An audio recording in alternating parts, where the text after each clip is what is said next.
दोस्तों, सैमन मछली, जिसे साल्मन या सैल्मन भी कहा जाता है, की महायात्रा प्रकृति की सबसे साहसी और रहस्यमयी घटनाओं में से एक है।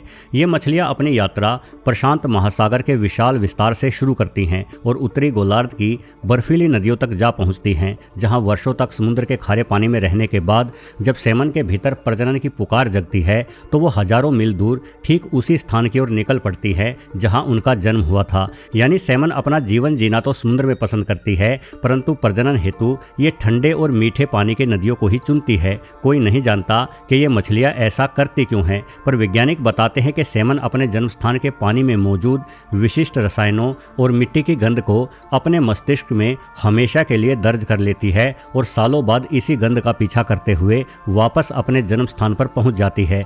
विकासवादी नजरिए से देखें तो वो अपने पुराने स्थान को इसलिए चुनती है क्योंकि वो जगह उनके लिए परखी और सुरक्षित होती है। अगर वे खुद वहां पैदा होकर जीवित बची थी तो इसका मतलब है कि वो वातावरण उनके बच्चों के फलने फूलने के लिए भी सबसे अनुकूल रहेगा। लेकिन इस यात्रा की शुरुआत ही एक विशाल चुनौती है, क्योंकि इन मछलियों को खारे पानी के अनुकूल बने अपने शरीर को वापस से मीठे पानी के नदियों में प्रवेश कराने हेतु तैयार करना पड़ता है। ये नदी की तेज धाराओं के बिल्कुल विपरीत दिशा में तैरना शुरू करती है, जो शारीरिक रूप से बेहद थका देने वाला काम है। इस पूरे सफर की सबसे आश्चर्यजनक बात यह है कि सैमन इस दौरान कुछ भी नहीं खाती। वो केवल अपने शरीर में जमा वसा और मांसपेशियों की ऊर्जा के सहारे ही आगे बढ़ती रहती है। उनका एकमात्र लक्ष्य उस धरा तक पहुंचना होता है जहां उन्होंने अपनी पहली सांस ली थी, और इस जुनून में वे अपनी थकान और भूख को पूरी तरह से भुला देती हैं। जैसे जैसे सैमन नदी के ऊपरी हिस्सों की ओर बढ़ती है, उनके सामने मौत का असली संघर्ष शुरू होता है।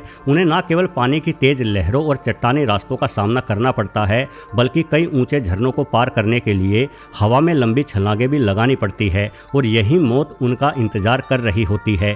भूखे ग्रिजली भालू मौत के रूप में इन्हीं झरनों के मुहाने पर घात लगाकर बैठे रहते हैं और हवा में उछलती मछलियों को बड़ी बेरहमी से दबोच लेते हैं। जो खुशनसीब मछलियां इन शिकारियों और बाधाओं से बच निकलती है, वे अंततः अपने जन्म स्थान के शांत पानी में पहुंचती हैं और वहां अपने अंडे देती है। शायद आपको यह जानकर आश्चर्य हो, किंतु सैमन मछलियों की यह यात्रा इतनी मेहनत से भरी होती है कि अंडे देने के बाद 90% मछलियां मारी जाती हैं। वो अपनी पूरी ऊर्जा समुद्र से मीठे पानी की नदियों में हजारों किलोमीटर तैरने में लगा देती है। अंडे देने के बाद वो इतनी थक जाती हैं कि उनका शरीर काम करना बंद कर देता है और उनका जीवन वहीं समाप्त हो जाता है। जो 10% सैमन किसी तरह से बच जाती हैं, वो वापस समुद्रों में लौट आती हैं और उनमें से भी अधिकांश रास्ते में मारी जाती हैं। यानी ये यात्रा सैमन के अंत का कारण बनती है, लेकिन उनकी ये मृत्यु व्यर्थ नहीं जाती, क्योंकि उन्होंने नई पीढ़ी को जन्म दिया है, जो अंडों में से निकलने के बाद समुद्रों की ओर अपने पहले सफर को शुरू करेंगे।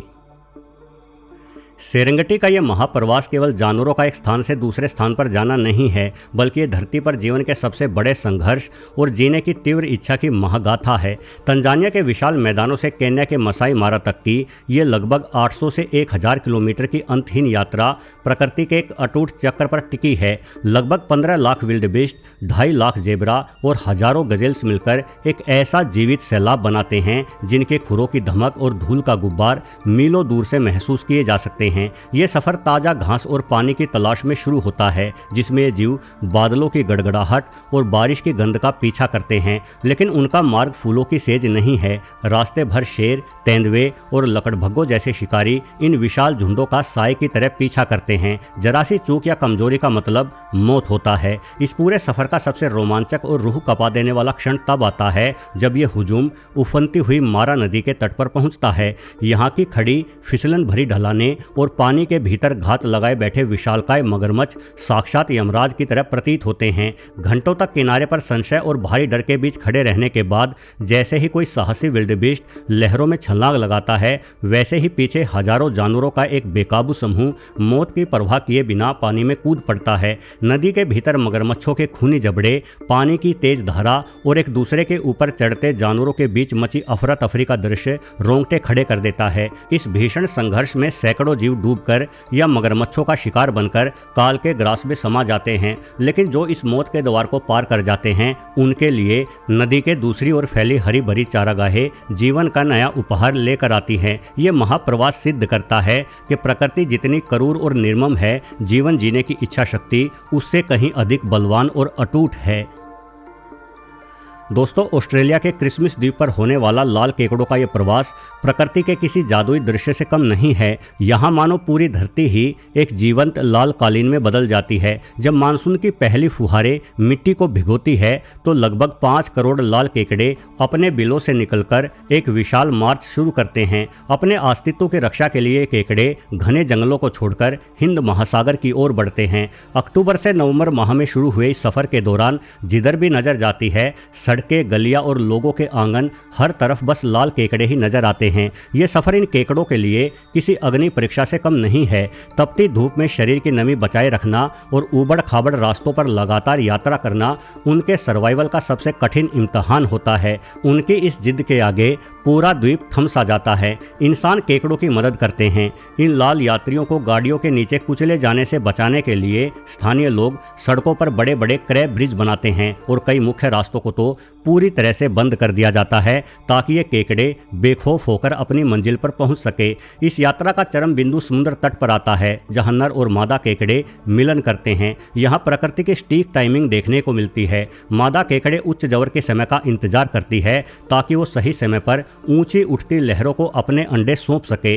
असल में इन केकड़ों के अंडों से निकलने वाले शिशु लार्वा के रूप में होते हैं जिनके पास गलफड़े होते हैं, यानी ये अपने शुरुआती जीवन में केवल पानी के ही भीतर सांस ले सकते हैं। यही वजह है कि अपने शिशुओं को सुरक्षित वातावरण देने के लिए ये लाल केकड़े इस महायात्रा की शुरुआत करते हैं। और ये महायात्रा न केवल प्रकृति की रंगीन चित्रकारी है बल्कि ये इंसान और वन्य जीव के मध्य में पूर्ण सामंजस्य का भी एक अद्भुत उदाहरण कहा जा सकता है। तंजानिया की लेक नेट्रोन प्रकृति का एक ऐसा विरोधाभास है जो दिखने में जितनी खूबसूरत है, हकीकत में उतनी ही जानलेवा भी है। इसे नर्क की झील कहा जाए तो गलत नहीं होगा, क्योंकि यहाँ का पानी इतना क्षारीय है कि वो किसी भी सामान्य जीव की त्वचा और आंखों को झुलसा सकता है। इस स्थान का तापमान भी 60 डिग्री सेल्सियस तक पहुँच जाता है, जिससे जीवों की त्वचा झुलस सकती है। लेकिन प्रकृति का चमत्कार देखिए कि लेसर फ्लेमिंगो पक्षियों ने इस घातक स्थान को अपना सुरक्षित गढ़ बनाया है। वो जानते हैं कि जहां कोई और जीव कदम रखने की हिम्मत नहीं करेगा, वहां उनके अंडे और चूजे शिकारी जानवरों से सुरक्षित रहेंगे। अंडे देने के लिए हजारों की संख्या में फ्लेमिंगो पक्षी झील के बीचों बीच नमक एवं कीचड़ में ऊंचे टीले बनाते हैं जो किसी जलते हुए टापू पर जीवन के किलों की तरह खड़े नजर आते हैं। ये समय फ्लेमिंगो के लिए न केवल एक प्रजनन काल है बल्कि इसे प्रकृति की सबसे कठोर प्रयोगशाला में जीवन की एक साहसी शुरुआत कहना चाहिए। जब नन्हे चूजे अंडों से बाहर आते हैं तो अपनी जिंदगी के पहले ही पड़ाव पर उन्हें एक ऐसी अग्नि परीक्षा से गुजरना पड़ता है जिसकी कल्पना भी कठिन है।